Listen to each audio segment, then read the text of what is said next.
Someone once asked me, if a man leaves the UK and goes over to America to look for a wife, or if a man leaves Norway and comes to the UK to look for a wife, or if a Jamaican comes over to the UK to look for a wife, does that make him a passport bro? The answer is no.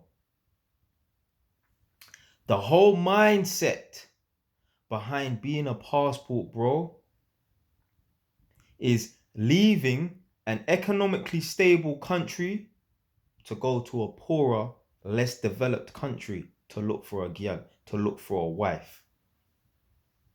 Because what they're doing is they're taking advantage of,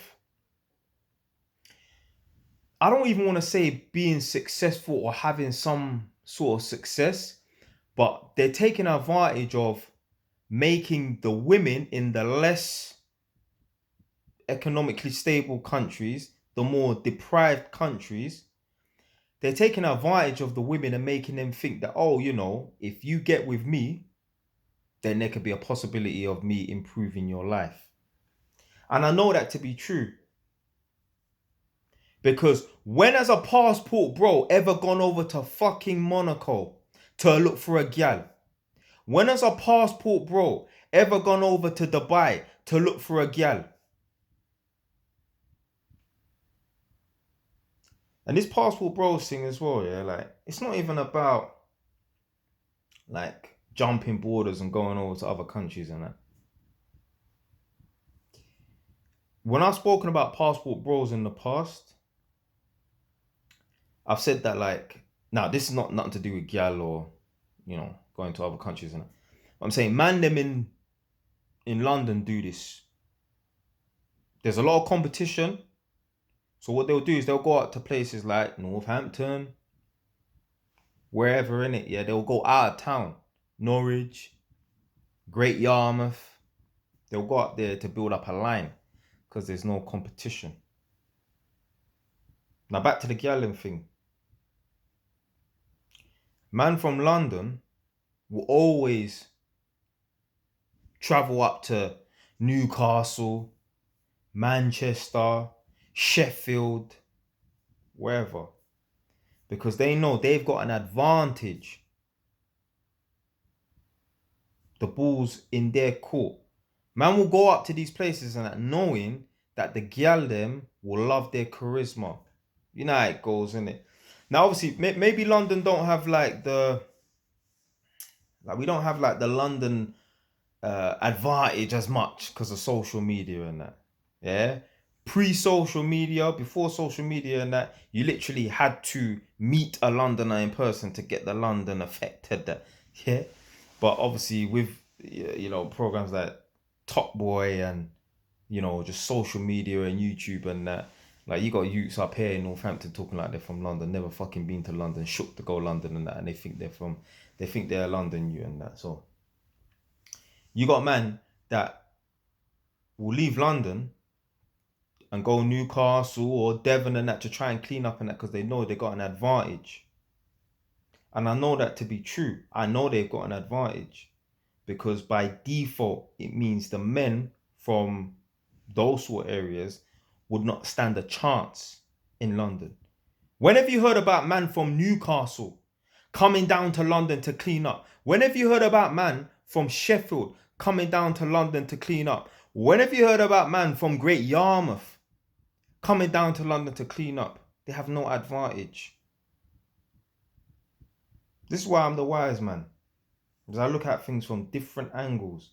So no, if a man leaves the UK and goes to America to find a girl, or a man leaves Denmark or Norway or some Nordic Scandinavian country in that to come to the UK to find a girl, that doesn't make him a passport bro.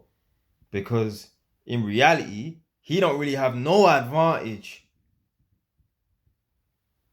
Okay?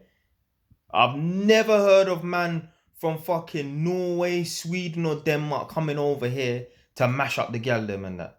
But I've heard man from the UK going over to maybe not Norway or Sweden and that. I'm not saying they don't, but what I'm saying is I heard man from the UK going over to Poland and Bulgaria and Romania and trying to mash up the place and that. Just think about it. Think about it. Guys from the UK or America will go over to less deprived countries and that. And I know this to be the case, and I know this to be true because you never hear about man from the UK or man from America going over to Monaco or Dubai to clean up. Never. You never hear about that. Yeah? So that's what it is. Man will a big up man like Andrew Tate and that. Yeah, Andrew Tate and a few of them were on the Fresh and Fit podcast and that. And they was talking about, man from America thinking that somewhere like Ukraine is the haven and, women are just dying to get with a man from the West and that. And he was like, let me make this thing completely clear right now. And yeah, if you ain't got no charisma, if you ain't got no swag, if you ain't got no charm, if you don't look a certain way, the women over there are not going to rate you. Just like they don't rate you in America or the UK, they're not going to rate you in the Ukraine. Don't think for 1 second you can go to Ukraine with $50 in your pocket and clean up. Nah, not like that. And he's right. He's right, man.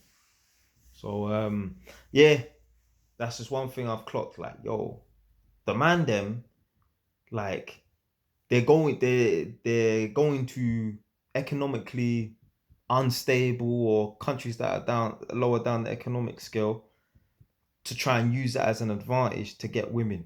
That's why a man will go over to Thailand. You know how poor Thailand is, blood.